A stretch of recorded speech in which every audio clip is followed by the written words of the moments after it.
Hey guys, welcome to our e-learning course on API 570 Python Inspector. This is presented by Training and Inspection Services Limited, United Kingdom, and we shall start with Module 1 and exam and study tips. In this module you shall learn about how to apply for API 570 exam, what you shall expect during exam day, exam time management, and exam tips. If you have any queries, please use our chat line, call us visiting our website, or write to us info@qualityinspector.co.uk. First, let's see how the API exam questions are developed. So from time to time, a writing session is conducted. Subject matter experts or individuals who specialize in pressure vessel write questions from specific sections of the code, and each question is then checked by 3 other SMEs. This validation exercise checks 2 items. First, is the question written clearly? And second, does the question cover knowledge that's important to the vessel inspector? These questions then go into the question data bank as non-scored questions. Presently, over 1,000 questions are in data bank and are grouped by topics. For each examination, there are 170 questions, of which 140 are scored. The remaining are pre-test questions and not scored. The non-scored questions are experimental questions. Out of 170, 110 questions are closed book and 60 questions are open book part of the exam. So let's see how we should prioritize and plan our study for API 570. Obviously, you have a limited time and you need to get the maximum efficiency out of it. Approximately half of the test questions are directly from API 570, so that's your priority. And some people even say that if you thoroughly understand API 570 and don't even look at other publications, chances are that you could pass the test.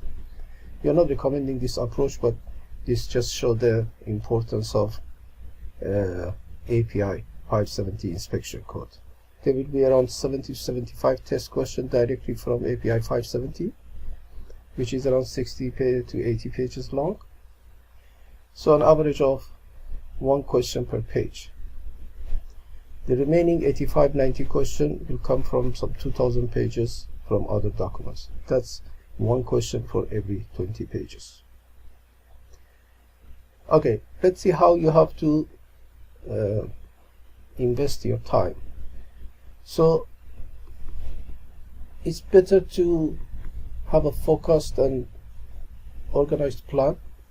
And so why spend hundreds of hours studying, randomly, when you could learn just as much as, or even more, with 50 hours of organized study plan.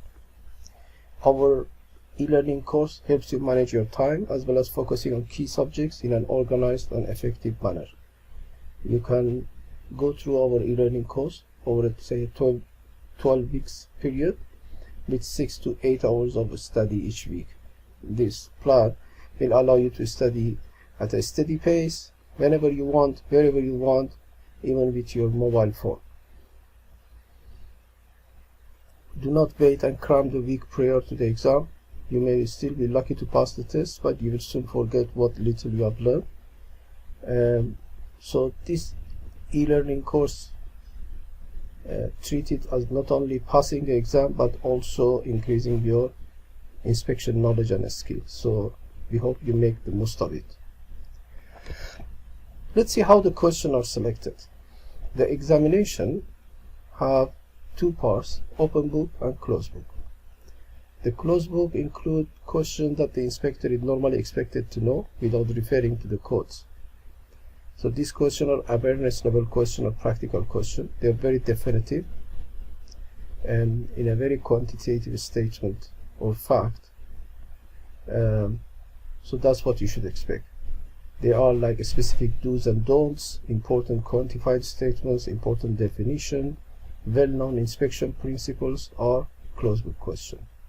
On the other hand, when you are required to refer to a diagram, formula, table, graph, then it would be a open book question, as well as calculation type of question.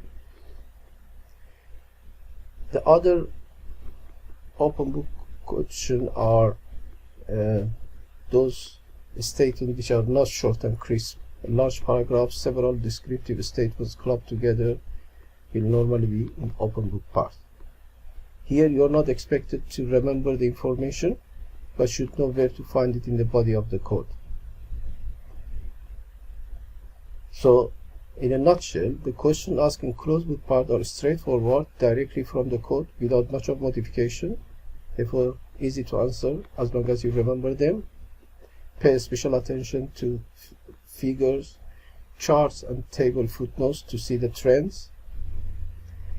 Then, for open book question, you only need to know where to find the answer in the code, and therefore tabbing of code pages, highlighting the paragraphs would be useful and time saving. Don't panic, we will identify the important pages of codes for each module, and during calculation type of sample and mock exams, you shall notice the code pages that are frequented. It is also very important to work with the PDF version of codes and recommended practices, that is quite different when you go to a hard copy of a code than when you go through the PDF format. You should get used to navigating through the PDF version, and this is the medium you have to work through during the examination. Please remember that study of API codes has to be thorough and total, while the study of ASME B31.3, B16.5, ASME Section 9, ASME Section 5 should be such that it should cover the topics mentioned in the body of knowledge. If you are about a month away from exam, read all the codes once and concentrate on highlighted text. 2 weeks away from the exam, concentrate on the highlighted text and flash our flashcard and mock examination. And the last week of preparation, focus on flashcard and highlighted text from the codes and recommended practices. Time management. You got 110 questions and with an allotted time of 2.75 hours. And we feel that you can answer them within 2 to 2.5 hours. While open book part 60 questions takes a little longer and may require all the 3.75 hours that are allotted, depending on how fast you can find the relevant topic within the reference documents. Always keep a tab of the clock on the right hand corner of the computer screen. It shows the remaining time versus number of questions attempted. For closed book, you have an average of 1.5 minutes per question, and for open book part, you have 3.75 minutes for each question. This means you should answer 40 questions per hour for open book part and some 16 questions for closed book part. It's always better to complete each part 15 to 30 minutes earlier and use this last 15 to 30 minutes to review flagged off questions and ensuring that all questions are answered to the best of your knowledge. For example, you can start from question number 1 during exam, proceed. If after 1 hour you feel that you are maintaining the speed, that is 40 questions per hour for closed book and 16 questions for open book, that's fine. If however you are behind the required progress rate, start jumping the question, start attempting question you can answer, flag off or mark question whose answer you do not know to be reviewed at the end. Then at the end, start reviewing flagged off question by clicking review marked question tab and attempt using them using your fill factor. So go on like this until say the last 10-15 minutes. If there are still some questions left unanswered and you have no clue at all, just mark the answer at random. So this may give you a few lucky points. Attempt all questions because there is no negative marking. So before the clock stops, make absolutely sure that all questions are answered. If you press the review all button, you can also see whether you have answered all the questions or not. The exam stops automatically once you run out of time. So how you should prepare for classroom training? This advice is more suitable for those candidates who have opted for our blended course that's combined e-learning plus 5-day classroom training. The API body of knowledge covers a broad spectrum of information and concept which many inspectors might not be exposed on a regular basis, even the experienced ones. The classroom course we provide is intensive, covering welding, NDT, WPS, codes, damage mechanism, inspection of piping and relief valves, explanation of important terms, exam tips and time management, as well as solving sample question and Q&A session, all within 5 days. So we expect you that you have gone through the e-learning well enough, have a minimum level of knowledge, but with a few glitches. The aim is to bring the candidate into acceptable level of knowledge so he or she is able to pass the exam. You paid a lot of money and we like high exam pass rate for our continued business sake, at least. We believe if you have studied the e-learning modules, 5 days classroom is enough to cover the topic and debottleneck any doubts you may have. The current e-learning provided is worth around 60 to 80 hours of study material depending on your past experience and knowledge.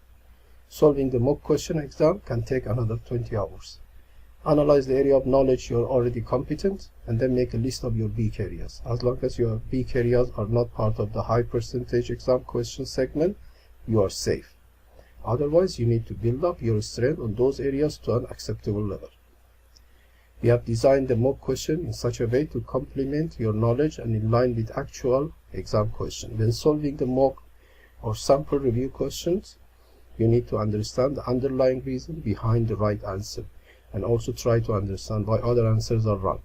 This would help you immensely during the real exam by avoiding mistakes and trick questions. We have explained the reason for each correct answer whenever needed.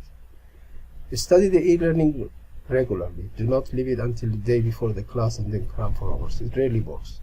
Remember, everyone is different, but the more prepared you are, the easier the class to follow, and finally, the easier to pass the exam. Make notes on areas you may face difficulty with and be prepared to raise them during the classroom training. We are here to help. Please note that we shall be running a very tight schedule during classroom training, so in order to cover the entire syllabus and as a token of respect to your fellow trainees, we expect the candidates to be specific and concise with their questions. Our classroom training is not a brainstorming and storytelling session. Everybody learns in their own way, so adopt a style that suits you. Frequent short study periods are better than long intensive sessions. You can use your mobile to go through our e-learning courses anywhere you are or wherever you want. Let's see what are the percentage of question per code and recommended practice. As per API publication effectiveness sheet or reference material for API 570, there are 4 ASME codes and 4 recommended practices, as well as the all-important API 570 inspection code. However, all of them are not equally important and therefore do not require equal emphasis. About 40 to 45% of questions are asked from API 570 inspection code, which is some 80 pages long, while the rest contribute to 55 to 60% marks, which are some 2000 pages. If you look at this table, you can see the approximate number of questions that you see. So for API 570 code and API 574, you will have 70 to 75 questions. For ASME section 9 and API 577, you will have 15 to 20. For ASME section 5, you would have 10 to 15 questions. For 71, you will have 8 to 10 questions. For ASME B31.3, you will have 15 to 20 questions. For ASME B16.5, you will get 8 to 10, general knowledge 5 to 6, and finally safety, you will have 5 to 6 questions. Okay, let's talk about briefly about core certifications. We got 3 core certifications: API 570 piping, API 510 pressure vessel, and API 653 storage tank. API 570, as you know, is one of them. The core certification have some common references. These are API 571, 577, ASME section 5, and ASME section 9. So approximately a quarter of question for all the 3 core certification are derived from the above ASME codes and API recommended practices. So most of inspectors they plan to get at least 3 core certification, because you have already gone through like a third of the reference materials for other 2 core exam. API 570, like all the other API, are held 3 times a year, and each exam window is 2 weeks long. The exam window for API 570 for the year 2020 is Feb, June, and October. And for 2021, it would be more or less along the same line. The pass rate is around 55%. Prometric is subcontracted by API to hold the computer-based examination. After registering and getting the API approval, you can book an exam date at your selected Prometric test center. They have around 3,000 test centers across the globe to choose from. The deadline to get the API authorization email to select a slot for yourself with Prometric is 2.5 months. Prior to selected test window, you have to schedule and complete the application deadline. You can use the below link or go to API ICP for registration. For this, you need to upload your qualification, provide 2 references, and pay the fees, $940 for the initial exam. Prerequisite. The minimum qualification for API 570, like any other API certification, depends on a combination of education and experience gained within the last 10 years. So before submitting it, ensure that you are qualified to attempt to sit for the exam. We brought this table here as an example. If you are an engineer with 1 year experience in piping, then, or an associate engineer, or a 2-year degree certificate with 2 years experience, or a high school graduate with 3 years experience, and if you have no formal education, then you should have 5 years or more experience in design, construction, repair, operation, or inspection of in-service piping system. So once you give the references, API will contact the 2 people you have referred to verify your experience. It's better always to sit with these guys when they are responding to API questionnaire to avoid any confusion. So please note that during registration with API, you are required to select one of the available 2-week time window. So once you select the time window, you cannot change it, which means you can only sit for the exam within those 2-week window, unless you decide to reschedule and pay the $300 fee, which is as good as failing the exam. So just remember that for any reason whatsoever, being absent, no show up at the exam date, failing to book a slot, non-availability of a slot in your preferred test center because you applied too late, and failing to book in another test center is as good as failing the exam. In this situation, you have to request a reschedule and pay the $300 fee. The deadline to get your application approved prior to your selected test window is around 2.5 months. If your approval happens at the last minute, you might not be able to find a suitable available date, or worse, you might not be able to get a seat at your favorite test center within the allocated 2-week time window. And so we recommend that you register yourself around 5 to 6 months prior to the scheduled examination. This is specifically important for API 570 exam. You can change the slot or location or date up to 30 days before the exam free of charge, and between 5 to 29 days for a fee of $70 subject to availability. For API core exams, being a day-long test, is hardly possible to change the time and location really. Time limit for passing the exam.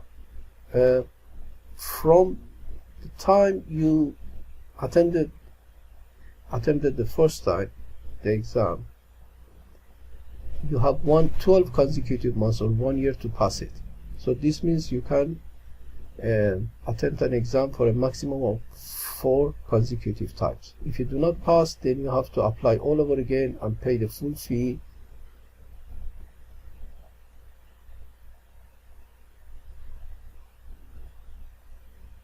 So schedule your exam with your closest Prometric test center as soon as you receive the API authorization. One of our trainees received the authorization, and some 6-7 months before the scheduled window, but he just attempted to book a place with Prometric only 2 months before the test window. As a result, his closest Prometric test center was full, and he had to go to another city to attend the exam. Therefore, it's recommended you book your place as soon as possible, and when you receive the API authorization notice, because Prometric test center work on a first come first served basis. It's a full day exam, so booking your favorite exam date and location may not possible if you are late. Be at the Prometric test center at least half an hour before the exam scheduled date time. API 570 is a day-long exam and normally starts at 8:30 in the morning. Make sure you reach the test center at least half an hour before the scheduled time. If you reach the test center 15 minutes after that, they may refuse to admit you. So once you are at the test center, they would ask you for a government issued photo ID, and it should be valid and should have a signature. If it doesn't have a signature, then you should produce a second ID. So then they will ask you to give you a locker. They ask you to sign in, they verify your identity, give you a locker, and then you put everything in the locker, and they call you again, and then they ask you to lift your sleeves and your cuff of your trousers so that you're not hiding anything. Look at your glasses, reading glasses, to see that there is no recording device. Ask you some security questions like date of birth, email address, take your picture, and then let you in to start. You cannot carry anything with you except bottle of water, no ornaments except a wedding ring, and they will supply you with a few pages of A4 size green papers and a pencil plus a simple calculator, although you have a calculator icon on your desktop. If you don't produce a government ID at the Prometric, they will refuse you. If your photo ID is not valid, they will refuse you. During API 653 exam, one of our candidates' driving license was expired, so he was refused entry. By the time he returned back with his valid passport, it was too late. So he had to pay the rescheduling fee, $300, and appear for the exam 6 months later. So we recommend that you have a plan B and try to carry 2 valid photo ID. So it's simply not worth it to be refused at the exam center for an ID issue after all the time, effort, and money you have spent. Prior to the examination, you shall be given the key to the locker, and you have to keep everything, your belongings there. You are not allowed to use the locker until you have completed the closed book part. So you can use it during the 45-minute break or after you have finished the exam. So prior to start the exam, there will be a tutorial. We have given the link here. You can also go to API ICP and find the tutorial. It's better to look at it to familiarize yourself. That will reduce your stress. This would take around 10 minutes, or if you end it earlier, it's very user friendly. The icons, how they work. You can click on, for example, right click on selected answer to eliminate them if you are confident that they are definitely the wrong answer, so you can focus on the possible right answers. You can do a review all. You can flag off things, you can deflag it, you can review flagged off questions. So there are all these icons are there. And then on open book part, you have all the icons of the reference documents that you can click on them. You can see the list of contents as well, but you cannot word search it. The pass mark is roughly 70% for API exam, although they use this scaled grading to standardize the degree of difficulty for all the exams, but it's more or less 70%. And no negative marking. So answer all the question. Just to make sure that you did that, click the review all button, and you could see that all the questions are ticked green, otherwise they are crossed red, and you understand that you have left some questions. Then you can attempt them and make sure that you no question left unanswered. So the exam sequence is like this. First, you would have the closed book part, 2 hours 45 minutes, some 110 questions. After that, you go for a 45-minute break maximum. Then you can leave the building and also use the locker. After the break, you would start the second part, open book, and need to answer some 60 questions within 3.75 hours of allocated time, using the reference documents in PDF format available on your computer screen. The board search is disabled, so you should know which document and also which section you should look for each question. We shall explain how you could navigate through all these documents on the following modules, so don't worry about that. And we also highlight the important section of each reference document, so you know where to look for when you go you're navigating through them during the exam. So remember, the 45-minute break automatically ends, and the second part automatically starts. So if you are late, you come for a break and you're late, you're actually using your time from the open book part.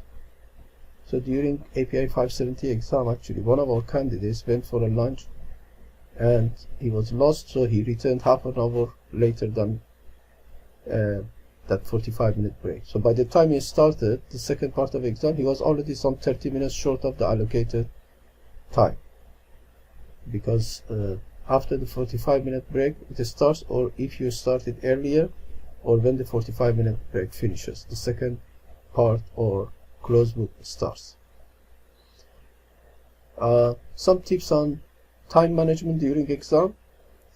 Remember, if you need to leave the examination room for, say, using toilet, drinking water, you need to take your ID with you. So report to the security outside the examination room and sign out. On return, you shall go through the same initial security check and sign in. So during all this time, the clock is running. Remember, your exam is not concluded until your time is up, or when you press the end exam button, which asks for confirmation to ensure that you have not pressed it accidentally. You can also see the list of attempted and unattempted questions by pressing the review all button. This would ensure that you have not left a question unanswered. You can see the remaining time at the upper right hand corner of the screen. There are a few good tutorials in the API ICP website, and we recommend you to have a look at it. If you have any question, please ask us, write to us, call us, or use our chat line. Remember that the clock does not stop when you use the bathroom, or when you wish you make a comment on a particular question, or for any other reason. So use the allocated time wisely. The allocated time seems to be more than enough to answer all the questions as well as reviewing them. Exam result. So immediately after the completion of exam, you shall receive an email notifying whether you have passed or failed, and it comes in either of these three forms. Is it either preliminary pass, which is normally a pass, a preliminary marginal, which is too close to call, or a preliminary not pass, which is a fail. You shall receive your confirmed score up to 8 weeks after the last day of the 2-week exam window, and sometimes sooner. It takes another 6 to 8 weeks to receive the certification and the wallet card if you have passed. If you fail, you need to apply for rescheduling, pay $300. You shall receive the exam authorization approval email normally between 2 to 3 working days, and then book with your favorite or nearest prometric test center as soon as possible, because as we say, it's a first come first served basis. Certification initially costs you $940. After 3 years, you have to demonstrate that you have worked 20% of the time as an API 570 inspector and pay $730. You can do this 90 days prior to your certification expiration day, and maximum 90-day grace period after that. If you do not recertify yourself after the 90-day grace period, the certification will expire and you have to submit a new application and pay the full fee and pass the exam. API inspector required to take an online open book quiz every 6 years in order to recertify. Each quiz has 25 questions that address the changes in the relevant API codes over the past 6 years, like addendum, erratas, or any new revisions. You have a total of 4 hours to complete the quiz, and it may be paused or interrupted up to 3 times. If you fail the quiz once, you will be able to take it again. If you fail the quiz a second time, you have to attempt the exam all over again, the initial exam. Okay, the API gives you 2 types of guiding documents. One is publication effectivity sheet and the other one is body of knowledge. The publication effectivity sheet is the list of applicable reference documents that you need to study for the exam. It also tells you which section of each document are applicable. It can be revised from time to time when the codes and recommended practices or their addendum are revised and becomes applicable. Red text indicate a revision or a change from the previous API effectivity sheet.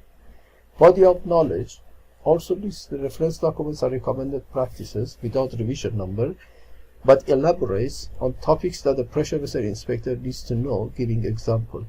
It shows what you are expected to know. Our e-learning is particularly designed around the reference documents and the body of knowledge. Let's have a look at the area of examination score. If you look at this list, you can see that you would have a maximum score of 5 questions for a scope and general application of 570, 15 question damage mechanisms, 15 on repairs, 15 on NDE, 15 on welding, 10 on design, 20 on planning, 15 on inspection and testing practices, 5 on pressure relief devices, 20 on data evaluation, 5 on roles and responsibility, with a total score of 140. So you should add another 30 non-scored questions to this list. Let's have some exam tips. Whenever you do a calculation, you have to round it up to 3 digits. For example, 0.0075 inch is actually 0.007, so that would be one of the answers. Or 239.3 psi, round it to 239 psi, so that would be the answer. Since both metric and British units are used, sometimes the data are given in inches or foot, but the multi-choice answer is in millimeter or meter, so be careful on unit conversion. API exam never uses the following type of answer: all of the above, both A and B, none of the above. So use common sense, reason it out. Is likely a correct answer to a very easy question. A lot of questions are derived from basics, definition, meaning, scope, exclusions. Try using the PDF copy of reference documents as much as possible when solving open book questions. It helps navigate through documents more easily during the exam. Sitting for exam can be stressful, so we recommend that you don't study more than just peruse through the flash cards on our cue card for maximum 1 hour on the exam day, because you need all your energy to endure the day-long exam. During exam, you can increase your chances of choosing the correct answer by eliminating the obvious wrong answer. To eliminate the wrong answer, hold the mouse on the answer you think is wrong and right click. It will cross it out, helping you to concentrate on the remaining possible answer. You can challenge any question you may wish by writing on his comment sheet, but please note that the clock keeps running, so you shall be spending from your allocated time. During practice sessions and mock exams, try actually solving the calculation type of question on the paper, even if it's simple mathematical equation like addition or subtraction and it looks easy. Until you don't practice solving question, you should not get the feel of it. Practice also helps you solving the calculation a lot faster and avoiding silly mistakes during the exam. Significant number of questions is aimed at verifying your comprehension of principles and theory, so try to understand the basics rather than simply memorizing the numbers. It will be of little help. Our e-learning and our following modules are exactly aimed at sharing with you the concepts and the reasoning of it, so you will never forget. So any scenario comes, the question within any context, you can solve it.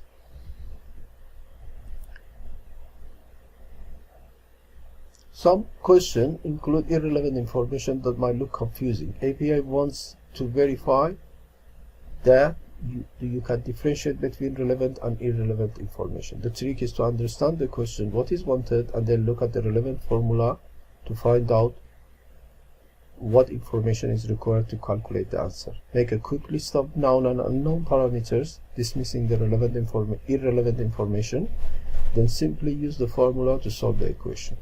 Pay particular attention to charts, tables, figures, and also the footnotes within the reference books, and try to understand the rationale. We shall explain major table, charts, figures, and shall point out these important footnotes during our e-learning courses and classroom trainings.